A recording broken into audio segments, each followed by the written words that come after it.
Have you ever wondered that some houses aren't made of just bricks and wood? Some walls actually breathe. Some floors remember every footstep. And some houses watch you back when you least expect it. This is the story of a quiet little town in New York, Amityville, a peaceful neighborhood that became the gateway to hell, a place where an ordinary house turned into a nightmare. They say evil doesn't always live inside people. Sometimes it lives inside the walls we call home. November 13th, 1974. Amityville, New York. It was a calm, cold night. At exactly 3:15 a.m., a young man named Ronald DeFeo Jr.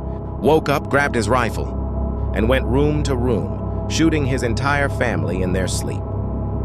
When the police arrived, they found 6 bodies, all lying face down, as if they hadn't even tried to escape. When asked why he did it, Ronald said, "I didn't kill them. The voices made me do it. They kept telling me, end it." After that night, the house was left empty, but neighbors claimed they could still hear screams at night, see shadows moving through the windows, and sometimes hear a faint breathing sound from inside. The house wasn't empty. It was alive. 1 year later, George and Kathy Lutz bought the same house. They moved in with their 3 children. It was beautiful, cheap, too good to be true. Locals warned them, "Stay away from that house." But Kathy laughed. There's no such thing as ghosts. The very first night, everything changed. At 3:15 a.m., George woke up, freezing cold. The heater was running, but his breath came out in white mist.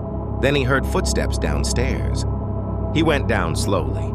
All the doors were locked, windows shut, but he could hear someone breathing. The next morning, Kathy said, "I saw a woman standing by my bed. She kept saying, 'This is our home. Why are you here?' Days turned into weeks, but the house grew darker. Walls started oozing thick red liquid. The floor felt wet, sticky. A strange odor filled the air, like something rotting inside the walls. The children began to see things. "Mommy," one of them said, "there's a big pig in my room. He smiles at me." Kathy tried to laugh it off, but her smile faded night after night.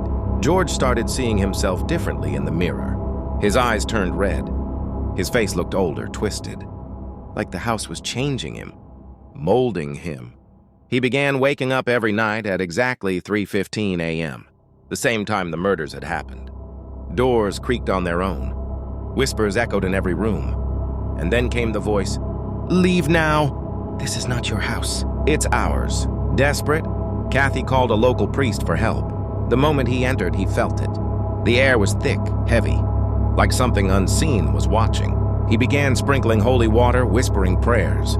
For a moment, silence. Then a deep, growling voice roared, "Get out!" The priest froze. The holy water in his hand began to boil. A cross hanging on the wall flipped upside down. Terrified, he stumbled outside, whispering, "This place isn't blessed. It's alive." By now, George and Kathy were falling apart. Their kids couldn't sleep. The air inside the house felt heavy with madness. George would sit for hours, staring at nothing, whispering, "It talks to me. The house talks to me." Kathy pleaded, "George, we have to leave." But he said, "We can't. It won't let us." That night, thunder roared. Rain poured down. Kathy gathered the kids, locked the doors, and ran for the car. As they drove away, a long, deep breath echoed from behind them. Slow and alive, the house exhaled. The house still stands today. New families move in. They say everything is normal, but locals whisper, at 3:15 a.m., it breathes again. Tourists visit, take photos, laugh, but some swear they see glowing red eyes at the windows. And if you ever pass by on a quiet night, you might feel it too, that cold, heavy stare. Something still lives there, something that never sleeps. This wasn't just a story of murder.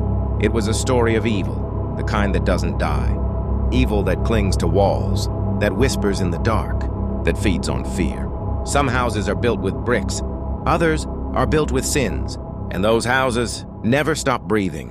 When a place welcomes you too easily, always ask yourself, is it really inviting you in or trying to keep you forever?